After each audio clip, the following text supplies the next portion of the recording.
Hello everyone, welcome to blue paradise. আজকে চলে এসেছি একদম নীলের রাজ্যে। আর এই নীলের রাজ্যের নাম হলো লাজিজ। নামটা যেমন সুন্দর, রেস্টুরেন্টও ঠিক তেমনই সুন্দর। তো এই লাজিজের সাথে আমার এক্সপিরিয়েন্স কেমন ছিল সেটা নিয়েই থাকছে আজকের ব্লগ। তো আমরা অলরেডি চলে এসেছি লাজিজ রেস্টুরেন্টের সামনে। এইটা হচ্ছে উত্তরা 14 নং সেক্টরের রোড নং 2, হাউস নং 61। সহজ করে বলতে গেলে 7 নং যে ব্রিজটা আছে তার পাশেই এই লাজিজ রেস্টুরেন্ট। আর এটা কিন্তু একটা লেক সাইড রেস্টুরেন্ট, লেকের সাথেই কিন্তু এই রেস্টুরেন্ট। তো লাজিজের এন্ট্রি পয়েন্টেই কিন্তু দেখা যাচ্ছে যে ওনাদের ব্রেকফাস্ট আইটেমের মেনু দেওয়া আছে। আর ব্রেকফাস্টে হচ্ছে ওনারা বাংলা খাবার সার্ভ করে থাকে, যেটা কিনা সকাল 8:30 থেকে 11:30 পর্যন্ত অ্যাভেলেবেল থাকে।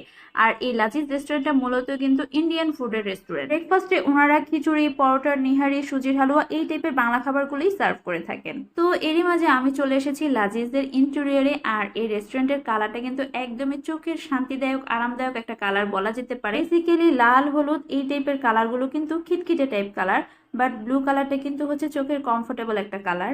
আর এই ব্লুইশ লাজিজের সাথে ম্যাচ করে আমিও আজকে ব্লু আউটফিট নিয়েছি। তো লাজিজ দেখে কিন্তু ফার্স্টে আমার আরো একটা কথা মাথা আসছিল, সেটা হচ্ছে স্যান্টোরিনি গ্রিসের যেই হোয়াইট এবং ব্লু কম্বিনেশনের বিল্ডিং গুলো, ঠিক সেম আমার এই কথাটাই মাথায় আসছিল যখন ফার্স্ট আমি এই রেস্টুরেন্টটা দেখি। তো এখন নীলের সাম্রাজ্যের মেনু কার্ডটা দেখা যাক। আর আমরা যেহেতু লাঞ্চ টাইমে আসছি, তো যার কারণে আমরা ইন্ডিয়ান যেই থালিগুলো আছে সেগুলোই নিব। তো এখন কিন্তু আপনারা চাইলে এখানে মেনুটা পোস্ট দিয়ে দেখে নিতে পারেন যে কি কি ফুড আছে। তো মেনুতে ইন্ডিয়ান ফুডের মধ্যে ইন্ডিয়ান যে থালিগুলো, সেই থালিগুলোর সাথে কিন্তু এখানে সিঙ্গেল ফুডও আছে। আর সবার লাস্টে হচ্ছে বেভারেজ, যে বিভিন্ন রকমের ডেজার্ট, শেক, তারপরে লাচ্ছি, এই আইটেমগুলো ছিল।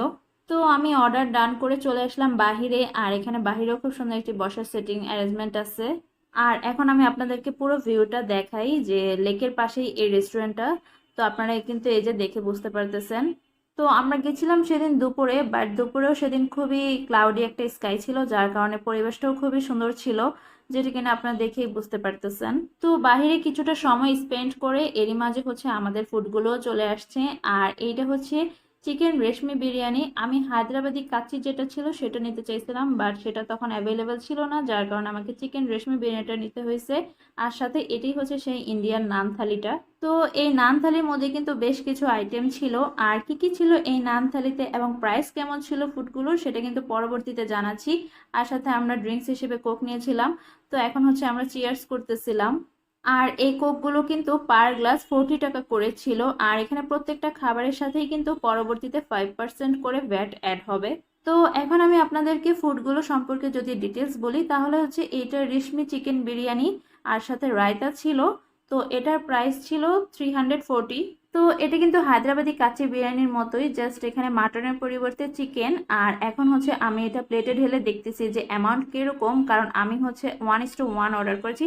বাট এটা আমি প্লেটে ঢেলে দেখলাম যে এটা বেশ ভালোই অ্যামাউন্ট ছিল, অনায়াসে কিন্তু দুজন শেয়ার করে খেতে পারবে। তো এই বিরিয়ানির সাথে হচ্ছে রায়তা দেওয়া হয়েছিল, বাট আমার কাছে রায়তা দিয়ে বিরিয়ানিটা খেতে বেশি একটা ভালো লাগেনি, এমনি খেতেই বেশি ভালো লাগছে। তো এই চিকেন রেশমি বিরিয়ানি আমার কাছে সব দিক মিলিয়ে বলতে গেলে ভালো লেগেছে। অ্যান্ড দেন হচ্ছে নান থালিতে চলে যাই। এই নান থালিতে হচ্ছে বাটার নানের সাথে সার্ভ করা হয়েছে চিকেনটা। আর সাথে এখানে ছিল একটা গোলাপ জামুন, সাথে রায়তা, সাথে চিকেন বাটার মশলা, সরি বাটার মশলা যেটার মধ্যে কিনা চিকেন দেওয়া হয়েছে। আর সাথে ছিল ডাল মাখনা।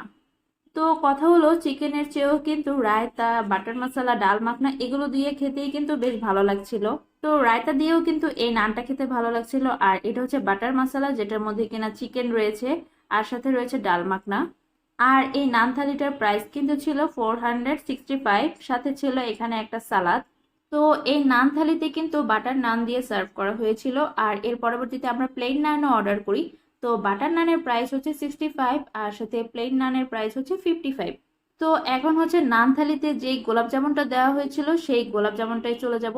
এই গোলাপ জামুনটার চিনির শিরাটা কিন্তু খুবই লাইট মিষ্টি ছিল, আর সাথে মিষ্টিটাও খুবই সফট ছিল। এটা কিন্তু অ্যাজ ইউজুয়াল কোনো মিষ্টি না, আমার কাছে এটা টেস্টটাও অন্যরকম লাগছে। সব মিলে আমার কাছে সব থেকে ভালো লাগছে এই গোলাপ জামুনটা। আর এগুলো হচ্ছে সেই প্লেন নান। তো আমার কাছে মনে হয় যে প্লেন নান 55 টাকা দিয়ে না নেওয়ার চেয়ে বাটার নান নেওয়াটাই ভালো।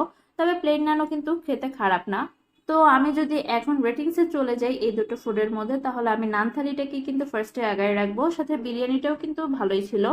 তো ফুডের প্রাইসের সাথে রেস্টুরেন্টের ডেকোরেশন সব দিক মিলিয়ে আমার কাছে ফুডের প্রাইস অত বেশি মনে হয়নি, যেহেতু রেস্টুরেন্টটা খুবই সুন্দরভাবে ডেকোরেট করা। তো লাজিদের সাথে আমার এক্সপিরিয়েন্স যদি বলতে যাই তাহলে বলবো যে ইট ওয়াজ গুড। তো এই ছিল আমার আজকের ব্লগ। দেখা হবে নেক্সট কোনো ব্লগে। সেই পর্যন্ত সবাই ভালো থাকবেন, সুস্থ থাকবেন।